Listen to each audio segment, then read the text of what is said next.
para hacerlo. Así es que vamos a Mateo capítulo 25 y si usted recuerda lo que hemos visto en Mateo 24, Mateo 25 es como la continuación de Mateo 24. El Señor Jesucristo en Mateo 24 está hablando acerca de las señales antes de que venga el fin.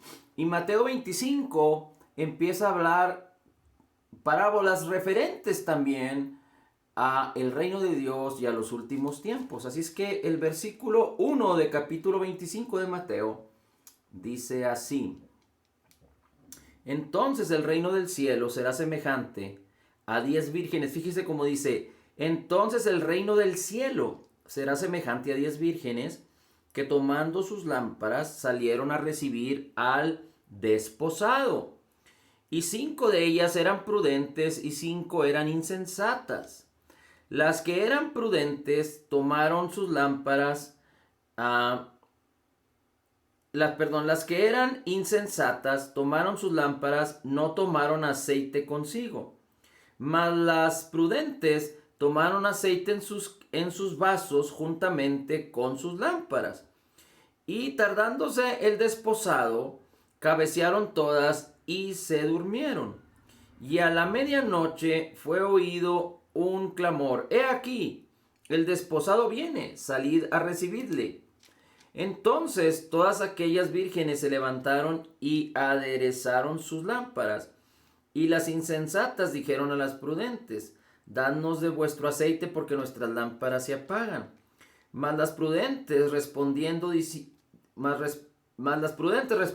diciendo: no, porque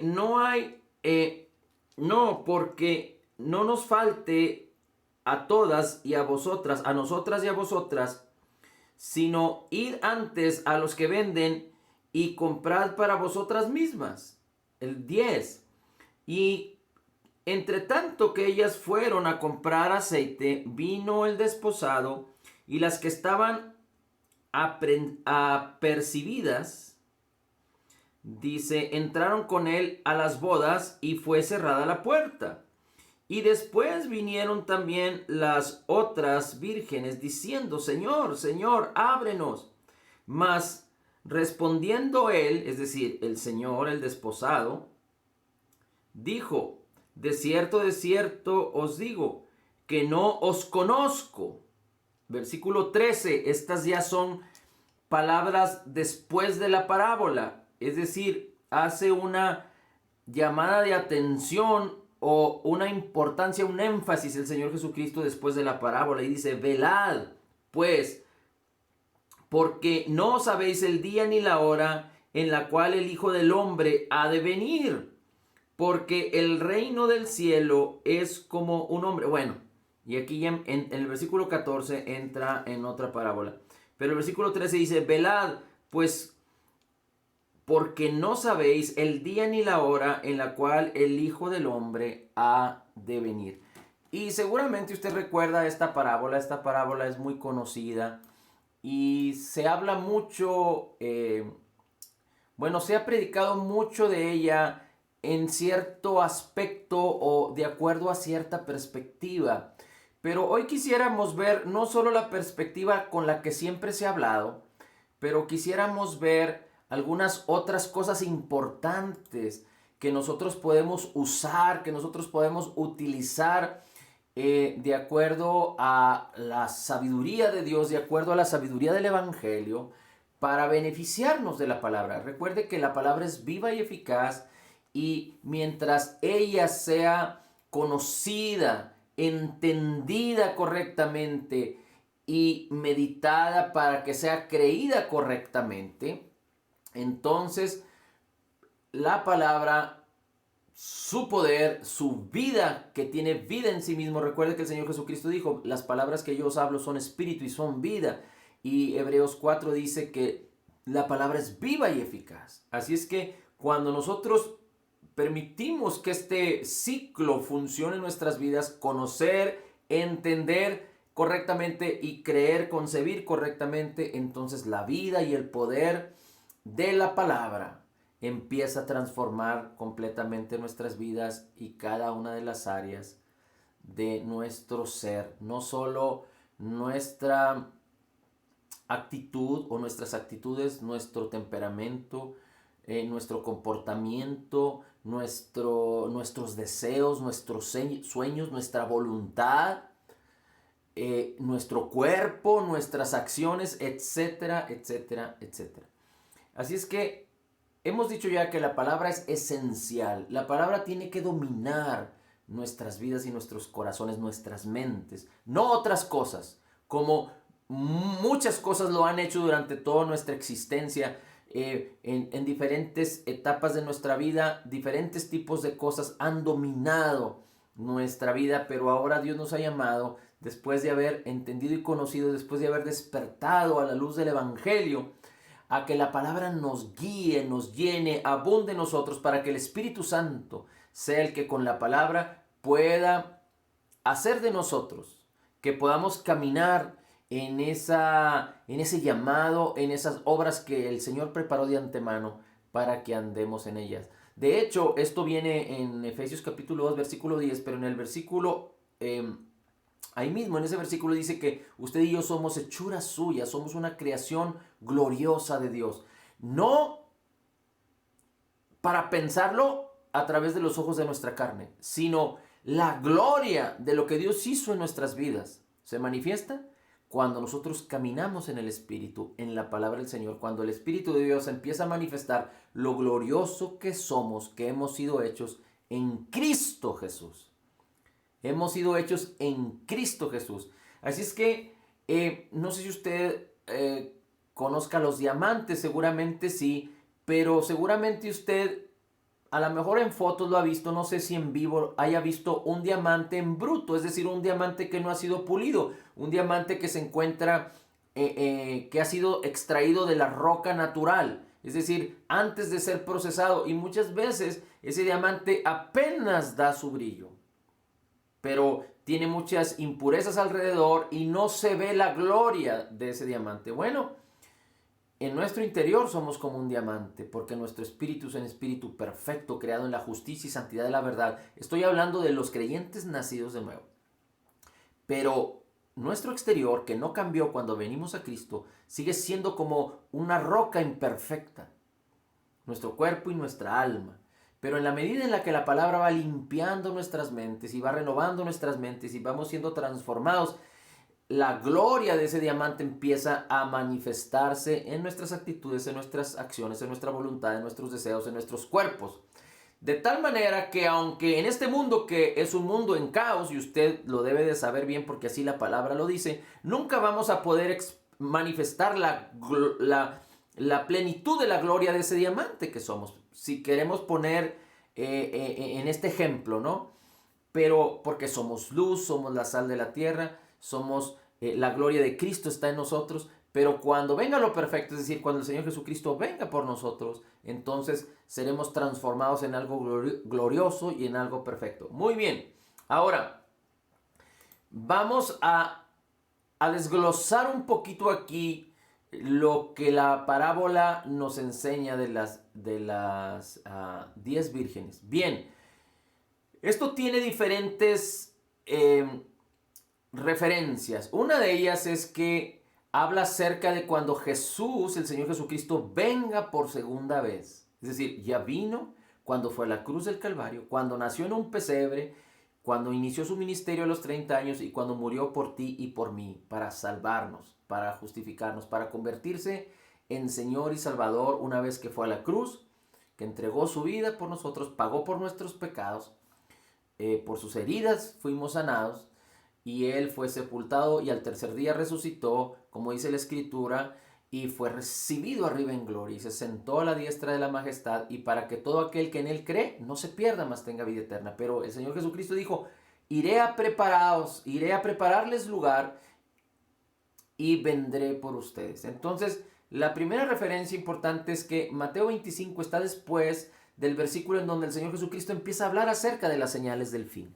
Así es que tiene que ver con el fin de los tiempos, pero tiene que ver también con el tiempo previo a que el Señor Jesucristo venga. Es decir, habla de dos tiempos, no solo del tiempo del fin, cuando el Señor Jesucristo vendrá por su iglesia, pero también habla del tiempo previo, antes de que Él venga. Muy bien. Lo segundo que tenemos que involucrar o que tenemos que entender es que dice, el reino de los cielos es semejante. El reino de los cielos es semejante. Y dice, ¿a qué lo semeja? A 10 vírgenes que toman sus lámparas y salieron a recibir al esposo. Muy bien. Ahora, es importante que usted entienda que en la cultura de los hebreos o en la cultura judía o de acuerdo a la cultura en donde el Señor Jesucristo expone esta parábola, el esposo o el desposado, como usted lo quiera ver, se unía en matrimonio con la desposada o con la esposa. O para entenderlo en el lenguaje coloquial a nuestro tiempo, el novio iba a contraer matrimonio con la novia, no con las vírgenes. Las vírgenes en nuestro tiempo, de acuerdo a la cultura de aquel entonces, eran como las damas de honor. Pero las vírgenes aparentemente tenían una función de preparar a la novia. Aunque esta parábola no describe completamente la función de las vírgenes, pero sí habla acerca de este tema cultural porque lo expone de una manera, digamos que gráfica, de acuerdo a lo que ellos conocían. Y el matrimonio o el pacto matrimonial en aquel entonces era muy importante, era muy interesante y tenía muchos compromisos, muchas responsabilidades, no solo de los padres de la novia, del novio, a favor de la novia y de los padres del novio, pero también del novio y el compromiso en sí. Y entonces, aquí el Señor Jesucristo expone una boda y expone que hay 10 vírgenes. Otra cosa importante que esto en cualquier parte en donde tú escuches acerca de una enseñanza, acerca de esta parábola, vas a escuchar que habla de 10 vírgenes, de las cuales 5 eran inteligentes, eran prudentes, eran sabias, y 5 vírgenes que eran negligentes, que eran necias, que eran tontas. Por no describir una palabra más agresiva que en nuestro lenguaje podría verse así, pero que en el griego realmente habla de eso. Insensatas. Y ambas, es decir, los dos grupos, las 10 vírgenes, toman sus lámparas. Las lámparas aparentemente era un objeto de dimensión pequeña, en donde se encendía la lámpara y esta lámpara contenía aceite, pero que ese aceite dentro de esa lámpara cuando se encendía podía durar 4, 6, 8, 9, 10 horas, de acuerdo al tamaño de la lámpara. Pero una doncella o una dama o una persona no podía tener una lámpara gigantesca, sino tenían una lámpara que podría llevarse consigo. Así es que posiblemente esa lámpara contenía la cantidad de aceite para 4, 6, 8, 10 horas. Digámoslo en esos términos. Pero las insensatas llevaron solo sus lámparas con el aceite dentro, pero las prudentes llevaron sus lámparas y además un vaso de aceite adicional, es decir, una reserva. Y resulta que estas vírgenes estaban listas con sus lámparas encendidas para recibir al desposado, es decir, al novio. Y usted sabe que el aceite en la Biblia tiene que ver con, entre otras cosas, con la unción.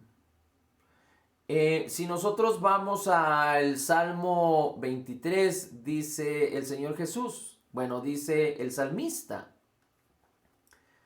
acerca del Salmo 23, dice, unges mi cabeza con aceite, mi copa está rebosando. En el Salmo 133 habla acerca también de la unción que viene del aceite. Y podemos ver las historias bíblicas en donde las personas simbólicamente eran ungidas con aceite para recibir el poder de Dios que iba a estar sobre ellos. En el caso de la cultura judía, el aceite era un elemento que se utilizaba para dar honor a los invitados. Se ungía la cabeza con aceite. Bien, así es que el aceite tiene estas funciones hablando de la unción y del poder de Dios.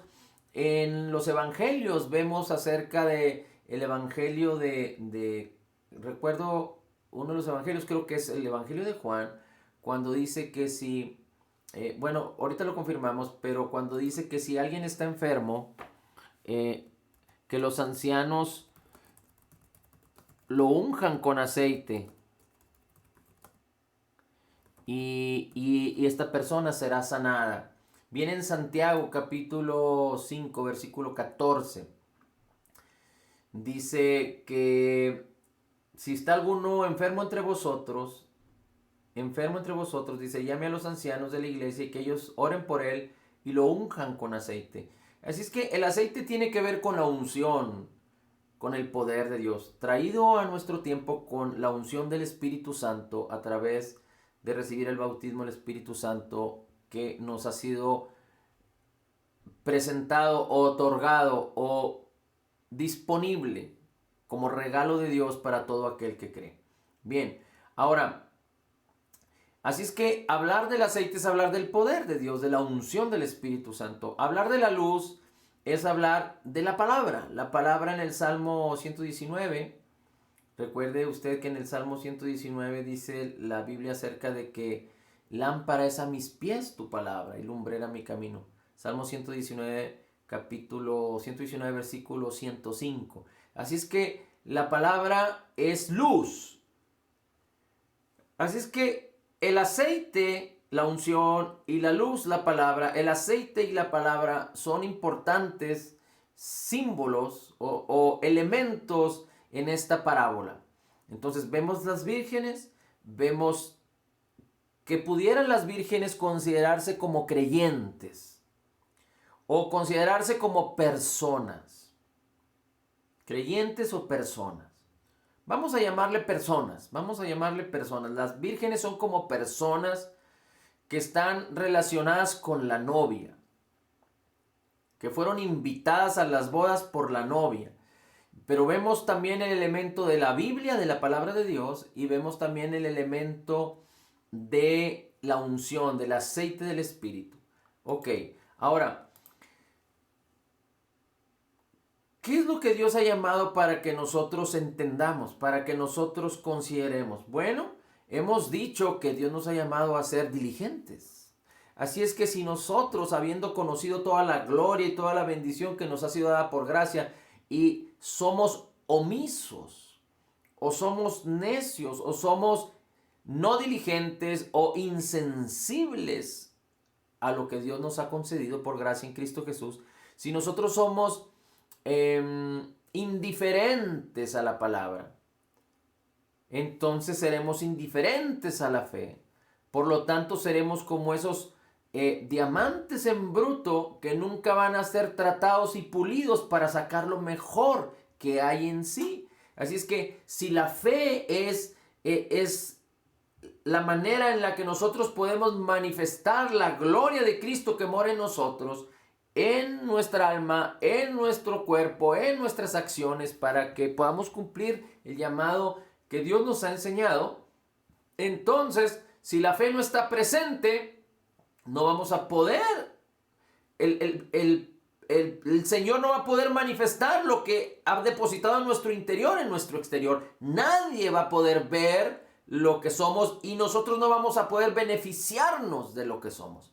Imagínese a un pintor, el mejor pintor del mundo, con ciertas cualidades inconcebibles, con cierta imaginación increíble, el mejor pintor jamás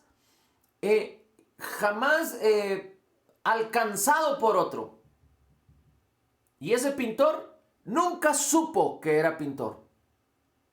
Y murió sin saberlo.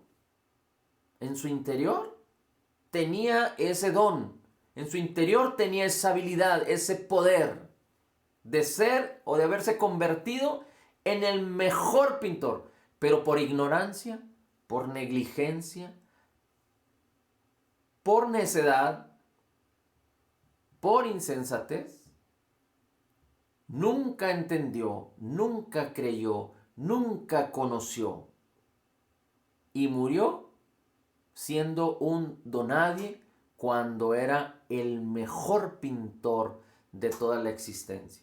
Bueno, usted y yo somos la misma imagen del Hijo de Dios. Primera de Juan 4:17 dice que como Jesús es, así somos nosotros en este mundo. Y mire, he estado meditando al respecto en Primera de Corintios capítulo 16, versículos 19 y 20. Vamos a buscarlo. Primera de Corintios capítulo 16, versículos 19 y 20.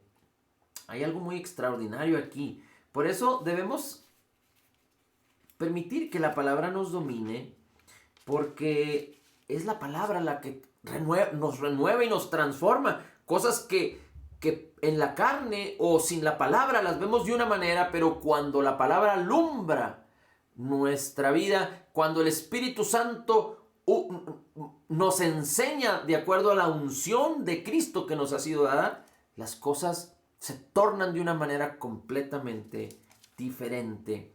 Lo que es de Dios es más alto que lo que es nuestro. La gloria de Dios es permanente y altísima. Y la gloria del hombre es como la hierba, como la flor. Llega a su clímax y al siguiente día se marchita.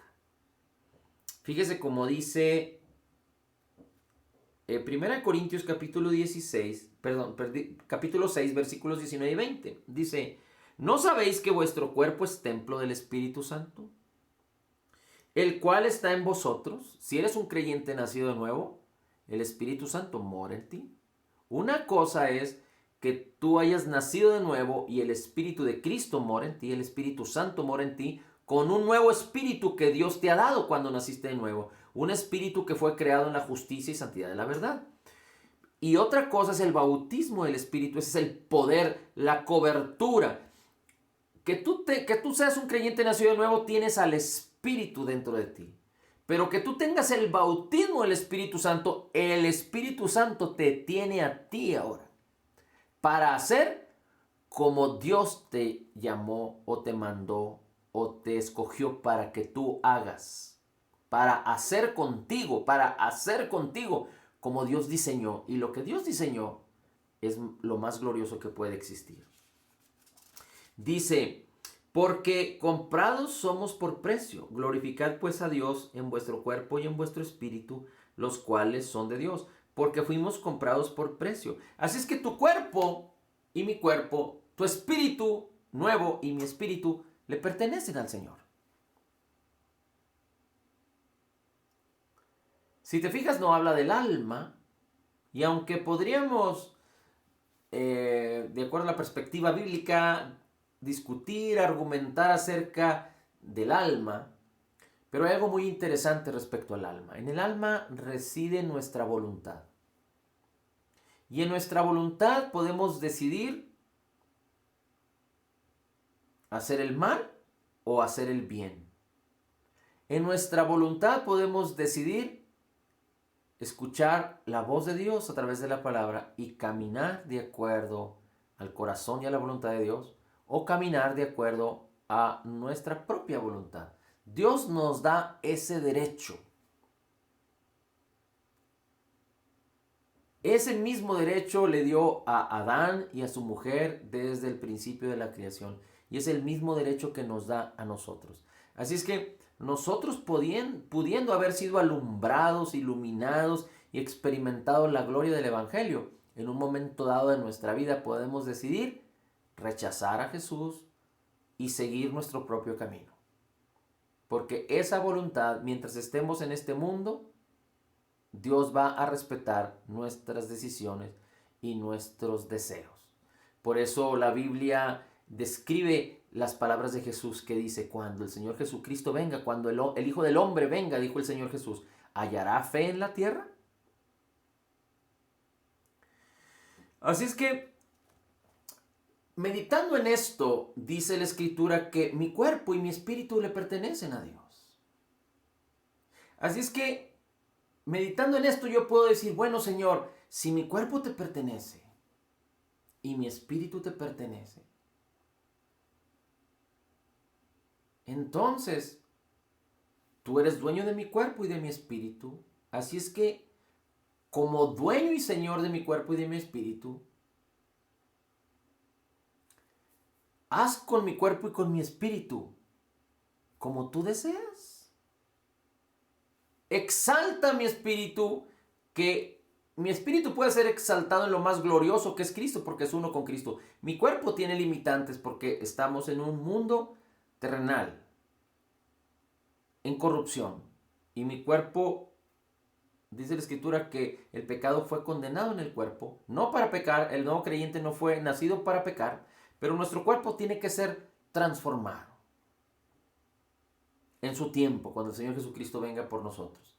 Así es que, pero no puede ser exaltado y llevado a lo máximo el cuerpo hasta que seamos glorificados, pero el Señor sí puede hacerse responsable de que mi cuerpo viva perfectamente sano. Ahora, ¿de qué depende de que el Señor tome ese control, digamos, esa responsabilidad, tome ese señorío, tome ese cuidado sobre mi cuerpo? Porque sobre mi espíritu lo tiene perfectamente establecido. Pues depende de que yo muera a mí mismo y que yo no me interponga entre el Señor y mi cuerpo. Que mi voluntad no se interponga. Porque ¿quién es el que decide qué comer? Cuando tu voluntad decida qué darle de comer a tu cuerpo, y cuando tu voluntad está guiada por el Espíritu de Dios, por la palabra, tú entonces eres el que alimentas a tu cuerpo. Pero en muchos de los casos, por no decir que en la mayoría, el cuerpo es el que domina la voluntad. Y el cuerpo es el que dice qué es lo que quiere y cómo quiere alimentarse. Y no fuimos llamados a vivir bajo los sentidos. No fuimos llamados a vivir sujetos a las viandas, a las comidas. No fuimos llamados a vivir por nuestros sentidos. Así es que esto es algo muy interesante que después estaremos compartiendo, pero es muy importante que entiendas que Dios nos llamó a creer en la salud porque este cuerpo le pertenece a Él. Este cuerpo es el que va a ser glorificado. Tu cuerpo es el que va a ser glorificado. Y ese cuerpo tuyo le pertenece al Señor. Así es que Él ha hecho todo lo necesario para tener cuidado de tu cuerpo, así como lo tiene de tu espíritu. Por eso Cristo murió en la cruz, nos redimió de toda enfermedad, para que tú vivas en un estado de justicia, en un estado correcto delante de Dios. ¿A qué me refiero con esto? A que haya una armonía y una comunión con el Espíritu de Dios sin obstáculos, para que tu cuerpo pueda beneficiarse de lo que Cristo Jesús hizo por ti en la cruz del Calvario. La pregunta es, ¿Jesús se enfermó alguna vez? ¿Jesús tuvo algún problema en su cuerpo alguna vez? Dice la Escritura que Jesús no conoció pecado, no hizo pecado y no se halló en el pecado. Por lo tanto, su cuerpo nunca tuvo ningún problema, porque cualquier problema que existe tiene que ver con un mundo caído, con corrupción o con pecado. Pero aquí estamos nosotros, que por falta de diligencia alimentamos equivocadamente al cuerpo, por causa de por motivo de la ignorancia, por motivo de sujetarnos a los deseos del cuerpo. El cuerpo pide chocolate, el cuerpo pide pan, el cuerpo pide, y bueno, ahí nos detenemos para no irnos más allá. Pero por eso es importante ayunar. cuando tiene los motivos correctos. Si alguien ayuna por religiosidad, por,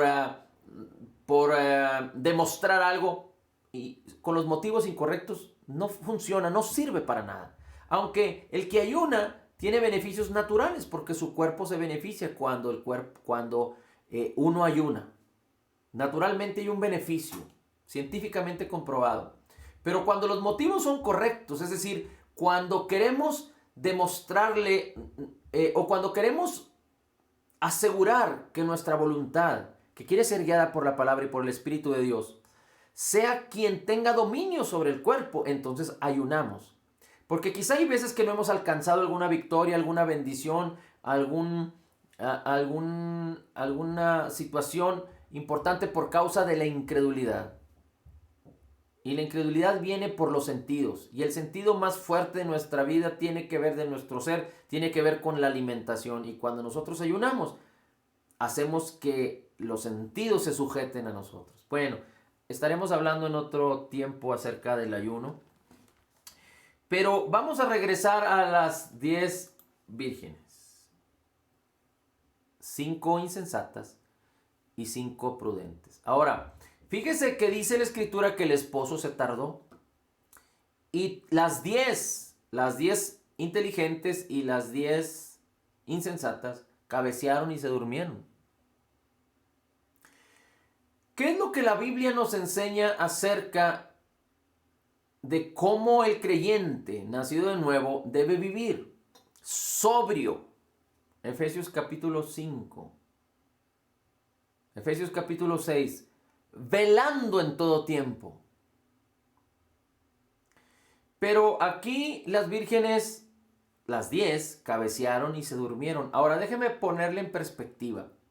El Señor Jesucristo está hablando a los judíos. El apóstol Pablo está hablando en la mayoría de los casos a los creyentes. Mire cómo dice Efesios capítulo 1 versículos 13 y 14. Efesios capítulo 1 versículos 13 y 14.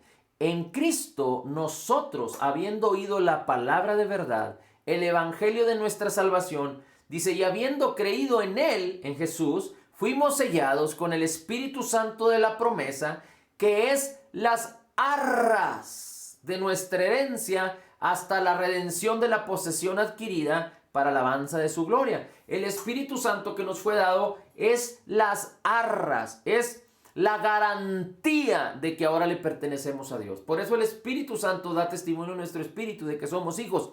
El Espíritu Santo en nosotros es la garantía de que somos hijos de Dios.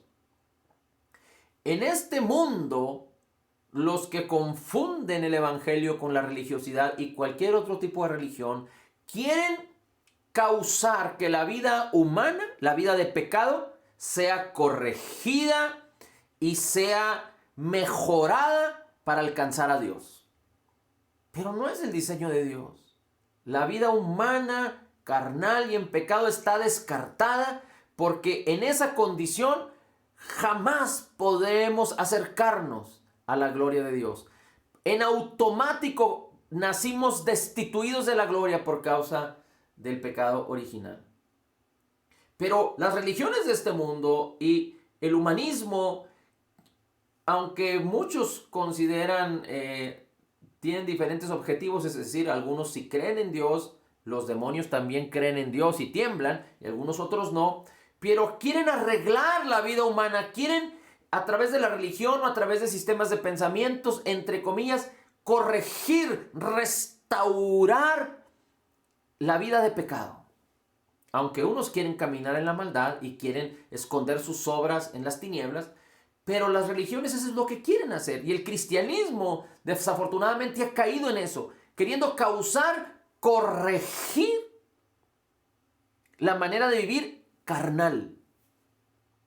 Y no han entendido que todo creyente nacido de nuevo, sea religioso o conozca el evangelio de la gracia y de la justicia, somos nuevos, somos una nueva especie. Ya no somos de este mundo, dice la Escritura. El mismo Señor Jesucristo en Juan capítulo 17 nos lo enseña. El apóstol Juan nos lo enseña. ¿Y para quién es esta virtud y esta bendición? No es para algunos es para todo aquel que venga a creer en Jesús. Algunos ya tenemos esa bendición, hay otros que aún no lo tienen, pero que si mañana les es presentado el Evangelio, creen en Jesús, creen en el perdón de todos sus pecados por causa de la obra terminada, completa y perfecta de Jesús, y que creen las personas que no conocen a Cristo, que no tienen una relación personal con Cristo, que son pecadores y necesitan ser salvados, y encuentran en Jesús el Salvador, recibiéndole por la fe. Entonces serán juntamente nacidos de nuevo y bendecidos con los que ya creemos. Pero el creyente es una nueva criatura llamado a una nueva vida. No a restaurar la vida de pecado, no a restaurar la vida humana o carnal, pero fuimos llamados a una nueva vida. El plan de vida humano está descartado porque fuimos destituidos de la gloria. Todo sistema humano, carnal, sin Dios, está destituido de la gloria de Dios por causa del pecado. Pero en Cristo Jesús fuimos llamados a nueva vida. Tenemos nueva vida en nosotros. Así es que, por eso hay que entender que esta parábola fue descrita a los judíos, pero nosotros podemos beneficiarnos de ella porque primero, no debemos ser insensatos. La palabra tiene poder y tiene vida en sí misma. El Espíritu puede enseñarnos, la unción nos puede enseñar todas las cosas. La misma palabra describe. Mira, déjame, me acuerdo de un versículo ahorita. Déjame ver si te lo consigo ahorita.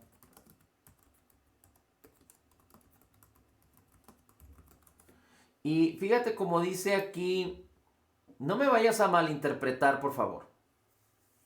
Dice, porque lo insensato de Dios es más sabio que los hombres. Es decir, si había algo, lo que tenga menos sabiduría de Dios, dice, ni lo más sabio de los hombres lo puede alcanzar. Y lo débil de Dios es más fuerte que los hombres. Pues mirad, hermanos, vuestra vocación, que ustedes no son muchos sabios según la carne, ni muchos poderosos, ni muchos nobles, sino que lo necio del mundo escogió Dios para avergonzar a lo sabio, y lo débil del mundo escogió Dios para avergonzar a lo fuerte. Yo creo que este versículo, déjeme tratar de ver otra versión.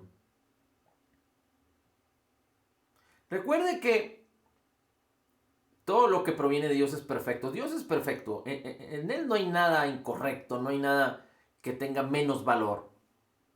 Aquí es importante que se corrija esto. Quiero corregir esto. En Dios no hay nada que tenga menos valor. Porque Dios es perfecto, es santo, es glorioso, es maravilloso. Pero para el hombre natural, las cosas de Dios son locura. Y el hombre natural piensa que hay muchas cosas que son absurdas. Pero no lo son. Pero el hombre natural no las puede entender. Así es que particularmente dice aquí el versículo.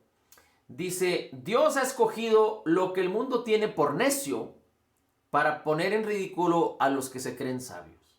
Y ha escogido lo que el mundo tiene por débil para poner en ridículo a los que se creen fuertes.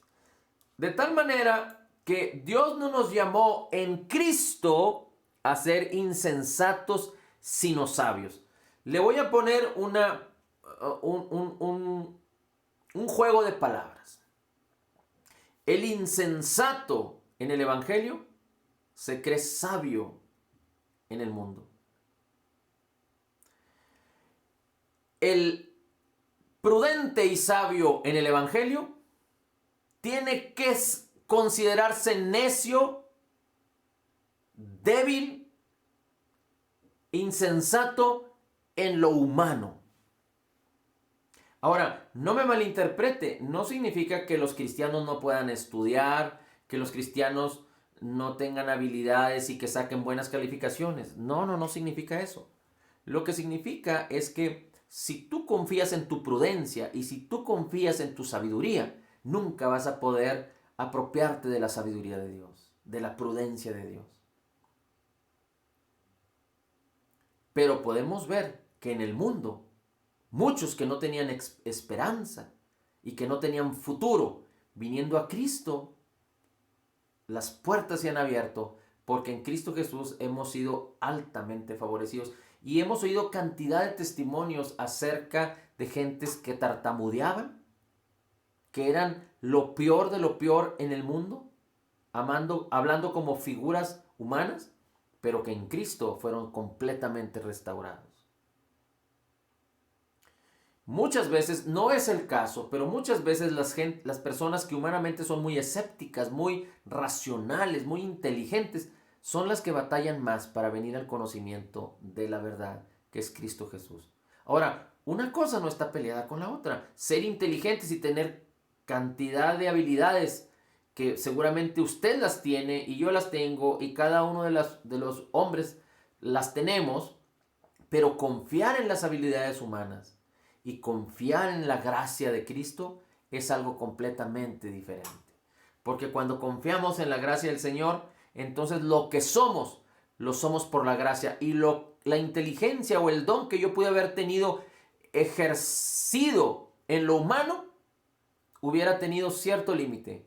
Pero ejercido por la gracia de Dios y por el poder de Dios, la palabra y el Espíritu Santo, puede ser exaltado de una manera extraordinaria, porque el propósito mío no es ser calificado por los dones. El propósito del hombre prudente no es ser calificado por sus logros, sino glorificar a Cristo en todo tiempo y en todo momento. Así es que, más allá de que fue escrito para los judíos, ¿cómo podemos beneficiarnos? Bueno, lo primero es que las arras, que tienen que ver también con las bodas, las arras tienen que ver con digamos así, con la garantía de que el esposo va a cumplir con la esposa. Ahora, fíjese cómo dice el mismo capítulo 5 de Efesios. El mismo Efesios, pero ahora en el capítulo 5, versículos 25 al 27. Dice: maridos, amad a vuestras mujeres como Cristo amó a la iglesia y se entregó por ella, para santificarla, habiéndola purificado por el lavamiento del agua por la palabra. 27. A fin de presentársela a sí mismo. Jesucristo lo que hizo es presentarse a sí mismo a la iglesia, una iglesia gloriosa, que no tuviese mancha, ni arruga, ni cosa semejante, sino que fuese santa y sin mancha. Y en la cultura judía, cuando alguien desposaba a una mujer, de inmediato no se casaban, sino tenía que pasar cierto tiempo para que estas características de las que habla Efesios 5:27 se manifestaran. Las características de una mujer sin mancha ni arruga, santa, dice, y es la que el desposado o el novio desposaba. ¿Acaso nosotros podemos ser santos y sin mancha? ¿Acaso nosotros podemos ser sin arruga? Bueno, nuestro espíritu es perfecto como lo describe ahí. ¿Acaso lo podemos ser en el exterior, en nuestros pensamientos? Bueno, no podemos lograrlo en la misma dimensión y perfección como lo es nuestro espíritu, porque nuestro espíritu ha sido creado por Dios en la justicia y santidad de la verdad y es uno con el Espíritu de Cristo. Pero nuestra alma seguimos combatiendo contra el pecado y seguimos teniendo nuestra voluntad ahí. Así es que no podemos alcanzar la gloria en plenitud, pero sí podemos ser llevados de gloria en gloria en gloria, porque fuimos llamados a vivir apartados para Dios, no amando al mundo. No debemos pensar en que Dios nos llamó a ser perfectos. Hay quienes utilizan esta parábola para decirte: Cristo viene pronto, así es que tienes que ser perfecto, y entonces condicionan la vida humana a leyes, a acciones, a desempeño, a obediencia. Y entonces, cuando la vida humana se condiciona, no estamos hablando de otra cosa más que de la ley, y lo que hace la ley, aunque la ley es buena, la ley de Moisés, la ley de Dios es buena, pero causa en el hombre carnal? El pecado. Fíjese que no dije en el hombre natural, sin Dios, en el hombre carnal. Es decir, el hombre sin Dios o el hombre con Cristo bajo la ley, lo único que va a manifestarse es el pecado, porque seguimos teniendo un alma corrupta y un cuerpo corrupto que, aunque han sido lavados nuestra conciencia por la sangre de Cristo y limpiados nuestros pensamientos o nuestras mentes con la palabra, y estamos viviendo en ese proceso de renovación y de transformación, siempre mientras estemos en este mundo va a haber oportunidad de pecar. Pero Dios no nos ha llamado a eso. Dios nos ha llamado a apartarnos para Él y vivir para Él. Pero lo que no procede de fe es pecado. Así es que si usted teniendo el poder de hacer el bien y no lo hace, se equivoca. Yo puedo tener un mal pensamiento en un momento dado. Eso es pecado. Pero cuando yo vivo en la gracia, en la justicia de Dios y entiendo que todos mis pecados fueron juzgados en Cristo y que fui redimido, entonces mi corazón no me reprende, mi conciencia no me reprende, porque entiendo que he sido limpiado con la sangre de Jesús y he sido creado nuevo y ahora soy justificado por la fe, no por las obras. Pero eso no me da la garantía para equivocarme y para levantarme cada día con el propósito de equivocarme, porque Dios me llamó bienaventurado para vivir, como dice el Salmo 1, no debo andar en consejo de malos, no escuchar o hablar maldad, no debo andar en camino de pecadores, ni sentarme en silla de escarnecedores. Y si de alguna manera cometo un error, dice la Escritura, que la sangre de Jesús tiene un proceso, un poder continuo de acción sobre mi conciencia. Mi espíritu es perfecto, nunca va a cambiar. Pero mi vida puede ser impactada si me sujeto al pecado. Y si la condenación aparece en mi vida, la cual yo debo resistir y no debo aceptar, porque dice la Escritura en Romanos 8 que no hay condenación para los que están en Cristo, pero si la condenación viene a atentar contra mi vida y el creyente abraza la condenación, abraza la culpa y empieza a la amargura a hacer estragos. La condenación es la raíz de todos los males. Así como el dinero, dicen que es la raíz de todos los males, la amargura en el corazón del creyente, la condenación en el corazón del creyente, siendo, me traslada a creer que no soy. Siendo, cuando yo soy hijo de Dios, la condenación me traslada a sentirme como que no soy hijo.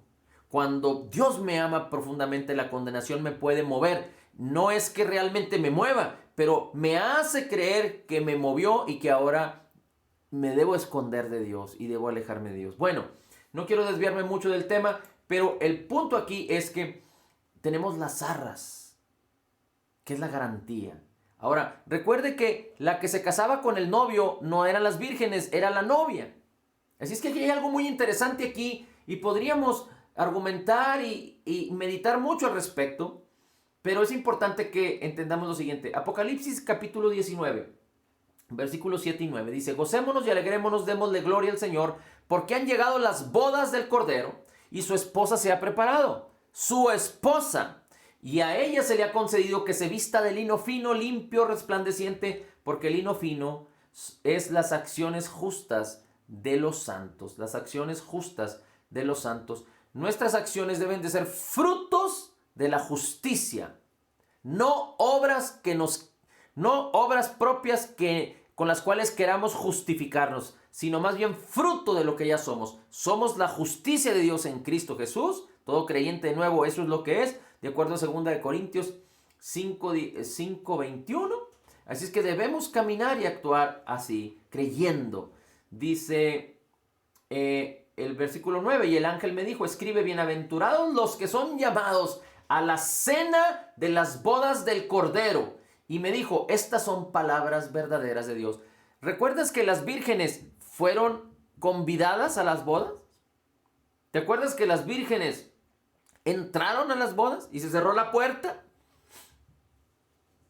Y las insensatas se quedaron afuera. Dice Apocalipsis 22:17. Y el espíritu y la esposa dicen ven. El espíritu y la esposa de Cristo o la novia de Cristo dicen ven. Y el que oye, diga ven. Y el que tiene sed, diga venga. Y el que quiera, tome del agua de vida gratuitamente.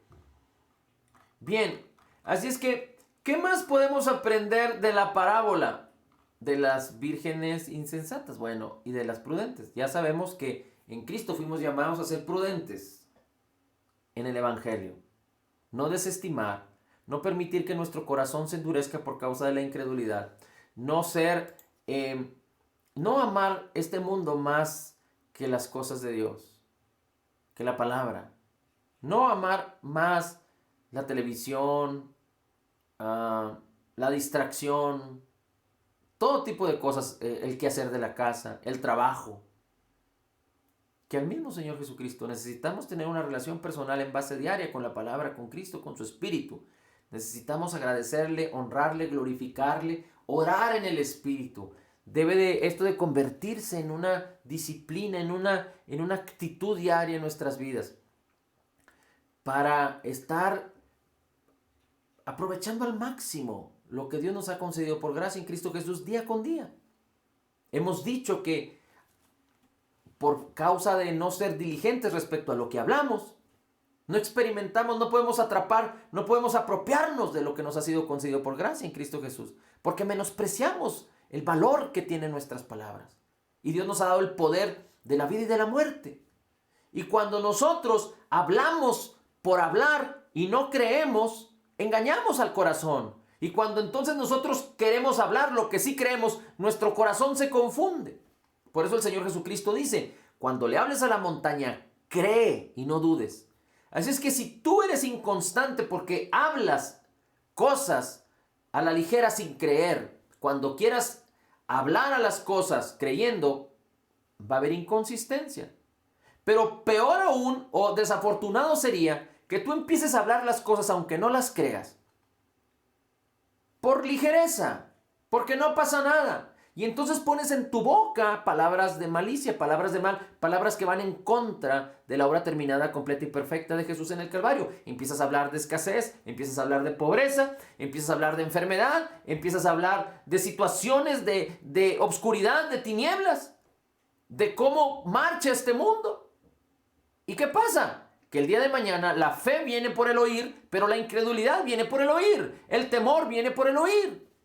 Así es que si tú pones esas cosas en tu boca o abres tus oídos a ese tipo de cosas, el día de mañana vas a empezar a creer las cosas que estás hablando y las cosas que estás creyendo. Y cuando estas no provienen de Dios, pues lo único que va a pasar es que vas a quedar vulnerable a las artimañas del enemigo, que es hurtar, matar y destruir. Así es que Dios nos llamó a ser prudentes en el Evangelio, diligentes, sabios, avisados, sobrios. No debemos de dormirnos, como también las prudentes se durmieron. Tenemos su palabra, que es la luz. Tenemos su Espíritu Santo. No debemos. Es muy importante esto, porque se les acabó el aceite y es muy raro que las prudentes le hayan dicho a las insensatas, vayan a comprar aceite. Oye, creo que era la medianoche. Yo no sé qué tipo de negocio estaba abierto, aunque sí había negocios abiertos, porque la parábola dice que las vírgenes se fueron y regresaron con aceite, aunque regresaron muy tarde. No sé a qué horas regresaron. Quizá regresaron en la mañana. Dice, después vinieron también las otras vírgenes diciendo, Señor, ábrenos. Mas él respondió y dijo, no los conozco. Bueno, pero el hecho es de que el aceite tiene que ver con la unción, con el Espíritu Santo, y la palabra nos enseña que tú y yo debemos andar con nuestra mente en el Espíritu, no en la carne, porque en la carne pues, lo único que vamos a encontrar es muerte, pero en el Espíritu vida y paz. Así es que la vida y paz deben de gobernar nuestras vidas en Cristo Jesús. Es muy importante. Ahora dice la Escritura, ellas iban a comprar el aceite y definitivamente que no pudieron recibir al esposo, y cuando entraron a las bodas pues se cerraron las puertas y ellas regresaron con el aceite, pero ya no fue oportuno, ya no se les dio cabida. Ahora, ¿qué significa? Que aunque nos debemos asociar con personas que participan de la misma fe, tú y yo tenemos que asociarnos, nos conviene asociarnos con personas que participan de la misma fe, no con otras religiones que hablan completamente cosas contrarias, inclusive con creyentes nacidos de nuevo que no conocen correctamente o que creen incorrectamente. Debes tener cuidado para no contaminarte. Antes bien, bendecirlos, pero no contaminarte con sus incredulidades. Yo recuerdo una vez platicando con una persona que participa con la misma fe de nosotros, hablando con otra persona y la otra persona condenatoria, hablando acerca de todos los problemas, las enfermedades y las cosas que vienen sobre los cristianos y que porque es el juicio de Dios y no se salía de ahí. Pero ¿cómo es posible que Dios, siendo bueno en todo esplendor y que su benignidad sea tan abundante para ti y para mí, podamos considerar, claro, qué equivocación tan grande es entender incorrectamente la palabra cuando creemos que Dios causa todo este tipo de situaciones que está viviendo la humanidad? Cuando dice la Escritura, toda buena dádiva y todo don perfecto desciende de lo alto, del Padre de las luces. Y cuando la palabra nos afirma y nos confirma que lo que nos hace cambiar nuestra manera de pensar es la benignidad de Dios, es la bondad de Dios, la misericordia de Dios. Cuando Dios envió a su Hijo para salvarnos, no para condenarnos. Cuando dice la Escritura que conociendo todo el bien que Dios ya hizo para con nosotros en Cristo es que podemos manifestar la fe. Dios no se equivoca, Dios no es hombre para mentir. La palabra es firme, es poderosa. Dice la Escritura que Dios es bueno en todo tiempo. Y su misericordia y su gracia son tan abundantes, son más altas que los cielos.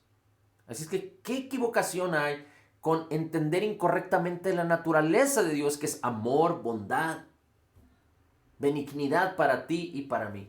Así es que esta bendición, que aunque nos podemos asociar con personas que participan de la misma fe, nuestra bendición nos podemos apropiar de ella en manera personal. La relación con Cristo es personal. La unción es personal.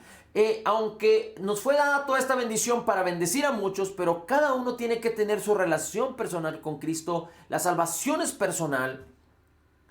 Yo puedo ayudar a algunos digiriéndoles la palabra, pero ellos, si no aprenden a digerir la palabra y a crecer en el Espíritu, van a quedar vulnerables siempre.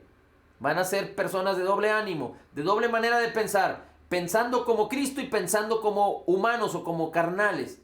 Y entonces seremos inconstantes. Dice la Escritura, el que tiene doble ánimo, doble pensamiento, será inconstante en todos sus caminos. Así es que, por eso las vírgenes, teniendo aceite, dijeron, no, ustedes vayan y compren su aceite.